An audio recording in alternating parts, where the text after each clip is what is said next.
What's up, everybody? Welcome to another episode of Huddle Up with John, talking Steelers football. I'm your host, John, and we are back to talk some Steelers football.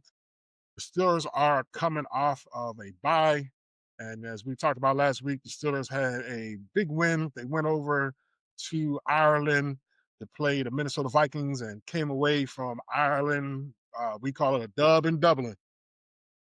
Big win for the Pittsburgh Steelers to go into their bye 3-1. First quarter of the season is over already. Can y'all believe it?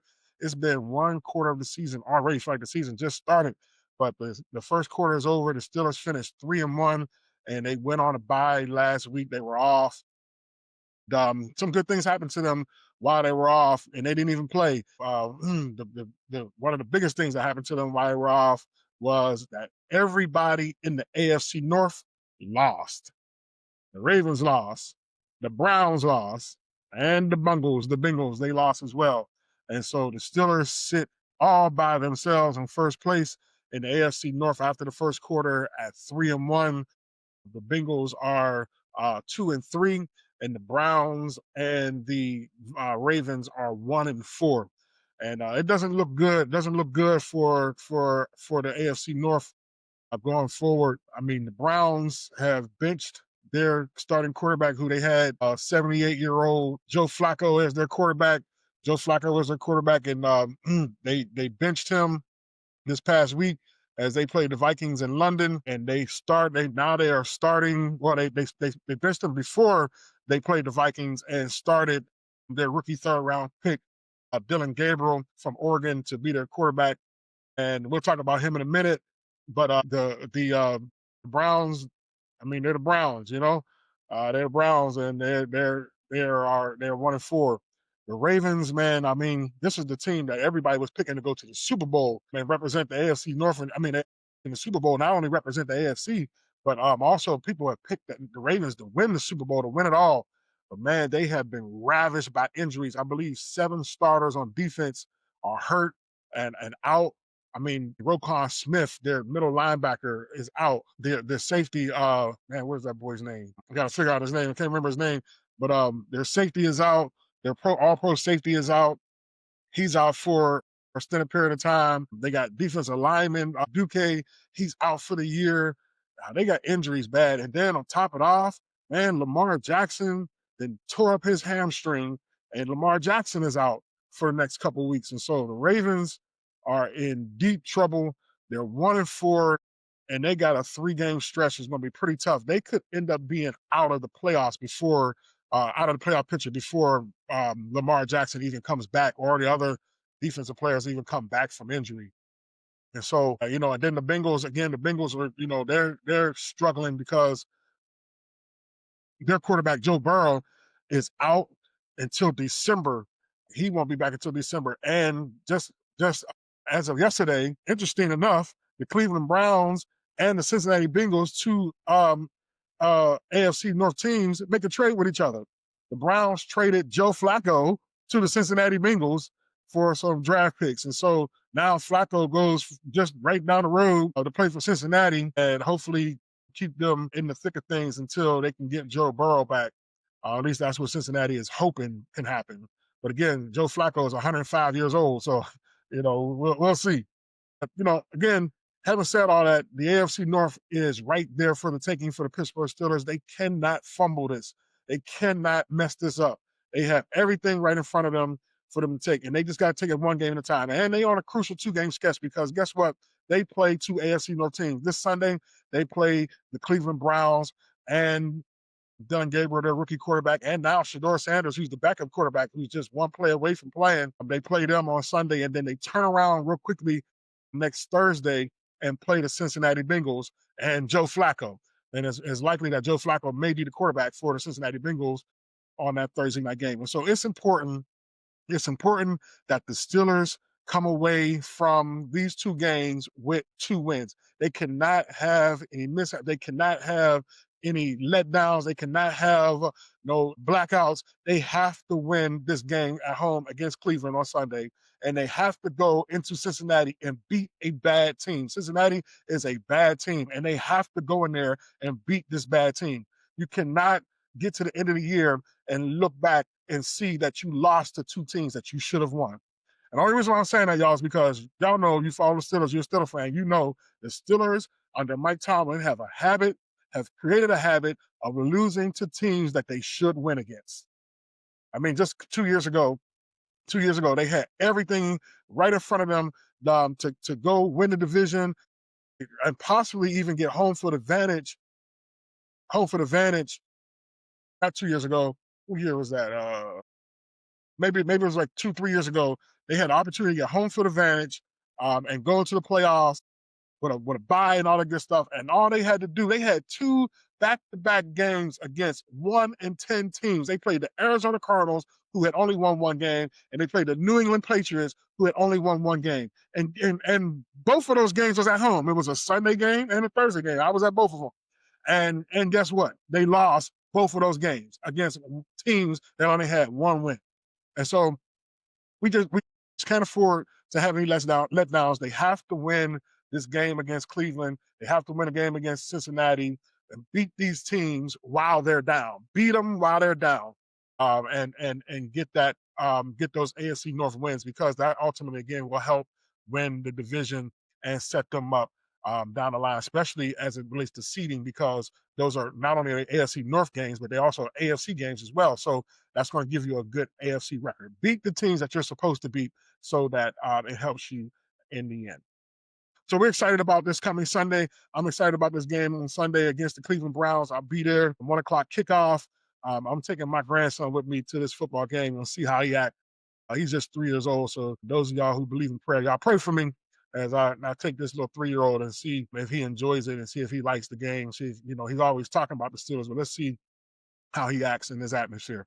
But we're going to be excited about this game, and just want to touch on a few things tonight on this Huddle Up as we prepare for the Cleveland Browns. First things first, this past week, Mike Tomlin's press conference, he shared some good news on the health front all across the board. Actually, players that were out, Joey Porter Jr., who hasn't played, Alex Highsmith, who hasn't played, Jaylen Warren, who was out this past game, they all three have the potential to play on Sunday. And in fact, Tomlin suggested that based off of what they've done in practice so far this week, that it's likely that they will play on Sunday. So that's a good thing to get all three of those guys back healthy. And then there was a couple of guys who got nicked up in that Vikings game, two very important starters, which is Calvin Austin III and also corner, wide receiver Calvin Austin III, and then corner Jalen Ramsey. There was reports saying that he had tore his hamstring. However, you just can't never believe what people say now. Since this guy in office labeled, the media as fake news. If there's one thing I can agree with him on, is that there's a lot of fake news out there. But the news that Jalen Ramsey had tore his hamstring and may be out for several weeks doesn't seem like that's appear to be true, because Mike Tomlin said this week that him and Calvin Austin III attacked their rehab aggressively over the bye week, and he said they may be limited at the very early parts of the week in terms of practice, but they may ramp up their practice participation towards the end of the week, and if so, they may have the opportunity to play on Sunday against the Browns. And so that's good news, to have Jalen Ramsey play and be healthy enough to play, and then to have Joey Porter back. That gives the Steelers the secondary that they were looking to have coming out of training camp, which was Jalen Ramsey, Joey Porter Jr., Darius Slay at corner, and then Deshaun Elliott at safety. And based off of what personnel package they play, whether they play 3-4, their base defense, then Jalen Ramsey would slide into the free safety spot and share the safety spot with Deshaun Elliott, while Porter and Slay plays the corner. Or if they're in their sub package ball, which would be like a nickel defense, then Joey Porter Jr., Darius Slay would man the outside corner spots. Jalen Ramsey would take the nickel spot and play slot or nickel. And then you have Juan Thornhill play free safety and Deshaun Elliott at strong safety. So if Jalen Ramsey is healthy and now Joey Porter's back, now the Steelers have that versatility in the secondary that they was looking to have when they traded for Jalen Ramsey, and what they was looking to have going into the season, where they can make Jalen Ramsey that Swiss Army knife, if you will, and move him around and take advantage of his skill set to be able to play slot, outside, or safety. And so looking forward to that. Let's keep our fingers crossed and hope that Ramsey is healthy enough to play on Sunday, and also keep our fingers crossed and hope that Calvin Austin III is able to play on Sunday because he's a major part of that passing game. Calvin Austin III is somebody that I've been saying all along that the Steelers really didn't need to go out and trade for a wide receiver too. I believe in the little guy. I mean, he may be small, 5'8" or something like that. He's fast, and not only is he fast, but he has the ability to separate and run good routes. He's fast enough to separate from defender, but he's also fast enough to get in and out of routes, and so that allows him to get open. And I just believe in Calvin Austin III. Every time you see him, he's running free, and he's running 5 yards ahead of who's ever chasing him. Calvin Austin III is a legit wide receiver, and I just think that he's a victim of the Steelers' offense the last couple of years, where we just didn't have a quarterback nor an offense that took advantage of their skill sets and threw the ball like they needed to in order to get multiple wide receivers involved. And so now that we got, Rodgers is here, we got DK Metcalf on the other side. You can see the kind of damage that both of these guys can do. Him and Metcalf and Calvin Austin III are sub 4.3 speed. They both are fast. You've seen in that Vikings game just how fast DK Metcalf is. He is an animal, man. I mean, this guy is 6'4", 220 pounds, and runs at 4.3 and a 40. Are you serious? Did you see how fast he got on that slant route? How fast when he got the ball, how fast he took off across the field and went down the sideline? Man, the dude is fast. The dude is fast and big. He's so big, to be that big and fast is just amazing. But Calvin Austin III, he's just obviously he's small, he's short, but he's just as fast. He can run just as fast as DK Metcalf. So we got two burners out there, and both of those guys. And if we get Calvin Austin III healthy, then passing game should be okay with them two and with Aaron Rodgers. And so that's good news. We got good news on the health front with the Pittsburgh Steelers. They're on the mend in terms of getting healthy. That defensive line is healthy. Linebackers are healthy. Offensive line is healthy. Everybody's getting healthy. We got Jaylen Warren back at running back. Although let's tip our caps to Kenneth Gainwell, who filled in admirably for Jaylen Warren in that Vikings game. He almost ran for 100 yards. He only had 99 yards. He was 1 yard short of running for 100 yards. Man, he played really, really well. Scored, I think, 2 touchdowns for the Steelers. Tip our cap to Kenneth Gainwell for filling in for Jaylen Warren and having a really good game for the Pittsburgh Steelers at running back. And so to get Warren back and back in that starting spot and have this 1-2 punch of Warren and Gainwell, man, I like it. I like it. The offensive line is getting better. They're growing. They were better in run blocking this past game against the Vikings. They were better at protecting Aaron Rodgers this past game against the Vikings. Looks like they're on the mend. The team is developing. The team is getting better, and that's the way it should be. There should be gradual increase, gradual improvement as the season goes on, and hopefully, if they continue to grow and hopefully if they continue to get better, they'll be peaking at the right time. And you want to be peaking right when it starts getting around December at the end of the year, and them games mean way more than normal. Them games mean a lot in terms of whether or not you're gonna make the playoffs. It mean a lot in terms of seeding of the playoffs. So hopefully they're getting better and they start peaking at that time. And if they start peaking at that time, hopefully they can carry, if they make the playoffs, they can carry momentum into the playoffs and go on a run and maybe bring home number 7. So we're gonna keep rooting them on. But this week they got a stiff challenge because again the Cleveland Browns is coming to Pittsburgh. And you listen, y'all, I know the Browns are the Browns, y'all, and we cannot take them for granted. You know, I might not have been as worried about them if Joe Flacco was the quarterback, but this young guy that they got, he's not bad. I went back and watched the Vikings Cleveland Browns game from this past Sunday in London. Actually, I watched it twice. I watched the abbreviated version of it, and I also watched it from what's called the All 22 tape, which is a coach's tape, where you can watch every single play from end zone camera and also from a high point camera on the side on the 50-yard line. But I watched that game and just kind of looked at this quarterback, man. He's a rookie, but he don't play like a rookie. Like he has like a poise about him. And as I did some digging on him, because I didn't really know much about him, because I was just like everybody else, I was caught up at the draft, caught up in the whole Shedeur Sanders thing, them drafting Shedeur Sanders and him. he went third round. Shador went fifth round. And so I didn't really look him up and pay attention to him. But what I learned about him is pretty interesting, y'all.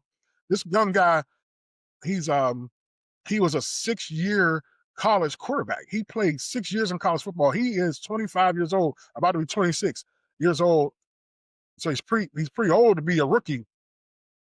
For what I read about him is that he threw for tons of yards at Oregon, and even in high school he threw for like 20,000 yards in high school. He can throw the ball. He's a lefty. He can throw the ball. He can run. When I watched him play against the Vikings, and remember I told y'all last week, last week, that Vikings defense is pretty legit, and they're pretty good. And even though the Vikings won, he gave the Browns all they needed to win that game. It's just that their defense couldn't stop the Vikings. Yeah, he looked poised. I mean, he was making the right throws. You could see, and this is rare for a rookie quarterback. You can see him going through his progressions and hitting the guy that was open. Like I mean, he was like 19 for 33. He went for like 190 yards. He had 2 touchdown passes. Completion percentage wasn't high, but I mean, he did hit 19 passes. A lot of them was check downs, but so what? I mean, that's what you expect from a rookie. You don't want to give him nothing too extravagant. You don't want him throwing the ball deep and throwing long bombs.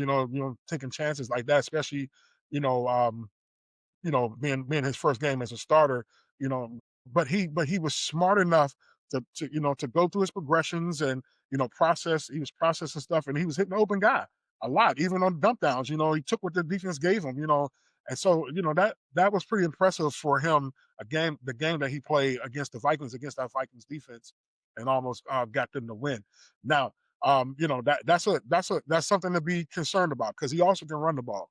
Now, the other thing too is with this Cleveland Browns team, they just got their running back that they drafted from Ohio State, Krishan Judkins, I believe that's how you pronounce his name. But man, he went off against the Vikings. He had 110 yards and he was ripping off almost 5 yards a pop against the Vikings. Man, he ran hard. And what I liked about him was what I could see from the runs that he got a nice jump cut where he's quick with it. I mean, he can get in the hole. If it ain't there, he can jump cut and change directions quickly and run with power. He's gonna be a problem, y'all. I'm telling you, I watch this guy carve up the Vikings defense. He's gonna be a problem, and it's still gonna have to be on a game to stop the run against Cleveland. And Cleveland has always been, traditionally been a great running team with Nick Chubb and those backs in the past. So this young guy from Ohio State, Judkins, yeah, he's pretty nice. And what's really really impressive about him is that I think he got into some trouble over the summer, and he was into some legal trouble, whatever. And I think he got adjudicated. The adjudication was that he was set free and wasn't nothing charges pressed against him. But he didn't even play in the preseason. He didn't even have training camp with the Browns. But he came in, and now he's like their feature back. And so yeah, he's legit. Having 110 yards against that Vikings defense rushing the ball. Uh, yeah, he's gonna be a problem for Pittsburgh. And so we got to be careful. We got to watch. We got to be strong against the run. They got to make Cleveland one dimensional. So they got to sell out to stop that run and to prevent Gabriel from running the ball as well, because he do got legs on him. He can run the ball too. And if they could do that and make them one dimensional, the offense put points on the board and get Cleveland out of that running game that that they want to be in. Cleveland wants to run the ball so that they can make it easier on their rookie quarterback. But if they can stop the run and make them one dimensional, make them throw the ball, make that rookie throw the ball, then it should be a nice game for Pittsburgh, because then they can just pin their ears back and they can bring the house and go after him. And so hopefully they're working on what they need to do to stop the run this week against the rookie and both rookies, Gabriel and Judkins. And don't forget too, they do got nice weapons on the outside. They got Jerry Jeudy, who they got in a trade like a year ago, I think from Denver. They got the tight end, the big tight end that they got, that they drafted a couple years ago. Man, I don't know why these guys' names are just slipping my mind for some reason. David Njoku. Yeah, David Njoku, their tight end. They got this new guy that they drafted, rookie they drafted from Mac 10 guy. I can't remember what college he went to, but number 44, Harold Fannin Jr. He played in the MAC conference.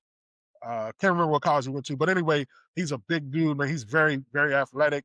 I seen him play against the Vikings, and he was making nice plays too. I think he caught a touchdown as well. Yeah, he caught a touchdown against the Vikings.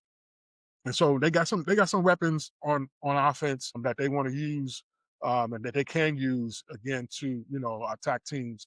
And so still's got their work cut out there. And defense again. Say what you want about Cleveland, but Cleveland's defense is legit. I mean, Myles Garrett is a top 5 defensive player in the league. A lot of people argue that he's the best player in the league. I would argue against that. I don't care if it sounds biased or not. I'm always going to ride with T.J. Watt as being the best pass rusher in the NFL over Myles Garrett and Micah Parsons, and even Aaron Donald, who to me is the best defensive player to play in the last 20 years. Even Aaron Donald says that T.J. Watt is the best defensive player in the NFL because of his consistency to be able to do it in every single season. Posting double-digit sacks, making plays, making interceptions, making forced fumbles, stopping the run. There's just no other complete defensive player like TJ Watt.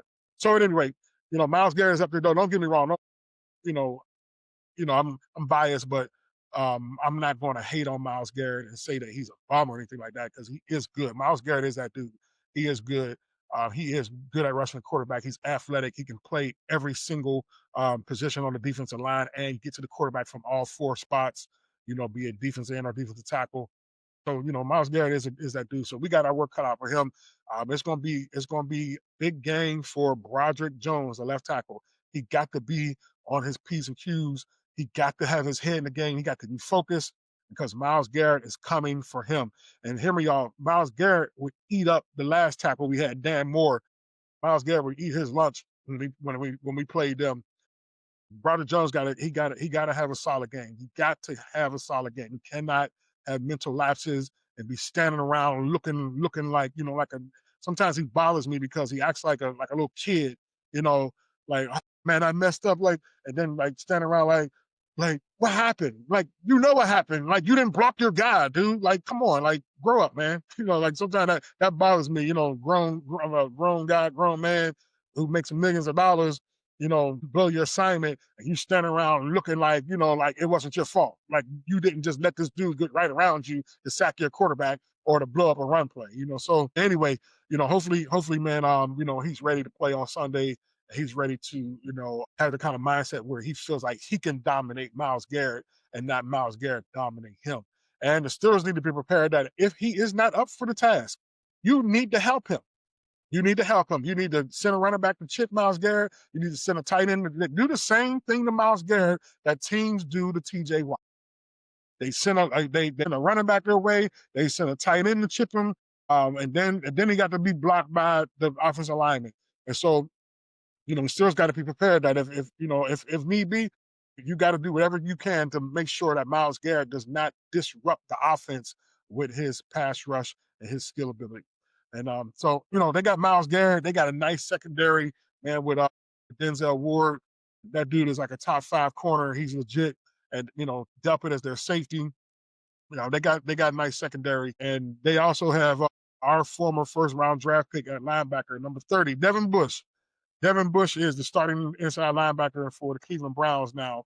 And so yeah, it should be interesting to see him play. I think he only played one time against us. I think the other time he was injured, so he didn't get a chance to play.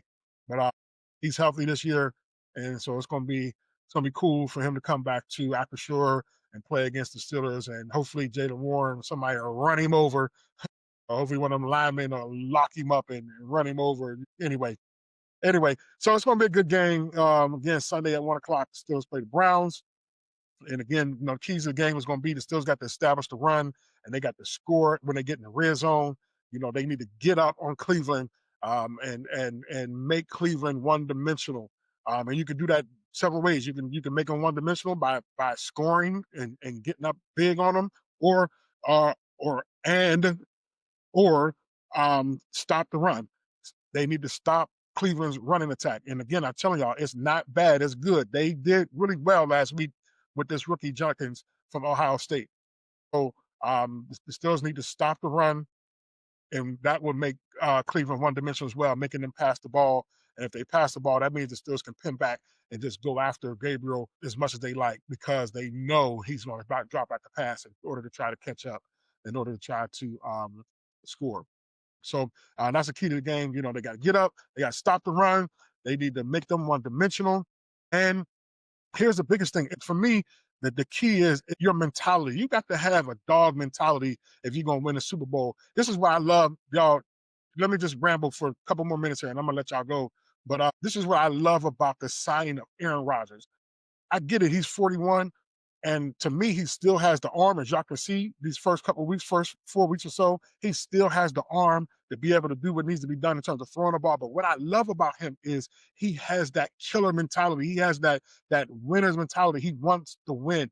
He has that Kobe Black Mamba mentality. Like he has that kind of mentality. And if you want to win a Super Bowl, you got to have that mentality. And I haven't seen that from the Steelers in the last few years, man. They just haven't had that killer instinct about them. And a lot of older players are saying the same thing. Like even Ben Roethlisberger said yesterday on his podcast, he was like, in years past, the Steelers would destroy a rookie quarterback. He's like, I'm just not sure that they have that kind of mentality anymore.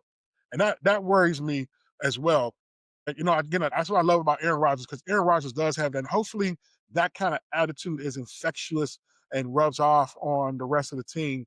And the reason why I say that is because when you have that kind of mentality, you take care of business when you need to take care of business. And when you're facing a team that's 1-4 in your home stadium, they ain't coming out of there with a win. They should not win this game. And not only should they not win this game, you should beat the brakes off of them. You should send a statement that, listen, we are serious. This is our home turf. Aperture Stadium, you came to our stadium, you 1-4, you're not a good team, you're starting a rookie quarterback, you're starting a rookie running back, you are not going to come in Aperture and give us a run for our money or beat us in our stadium. They need to make a statement against teams like the Browns and teams like the Bengals and let them know that we are for real, we are a serious contender. And the way you do that is, again, you beat the brakes off of them where it's a no-brainer. It should be 30-0 by halftime. Me and my grandson should be eating hot dogs and popcorn or pizza or something like that, chilling at halftime, feeling good about this game, knowing that the game is pretty much almost over at halftime. That's the way it should be against teams when you play teams that are 1-4 and got a rookie quarterback and a rookie running back and rookie tackles playing offensive line. I'm hoping again that Aaron Rodgers is bringing that Black Mamba, Kobe Bryant killer mentality to the team, and that they take care of business against the 1-4 Browns and the 2-3 Bengals. Turn around again next Thursday, and hopefully by the time I get ready to talk to y'all next week, the Steelers will be 4-1, getting ready to go to Cincinnati, as we'll be heading down the road to go to Cincinnati to check out that game.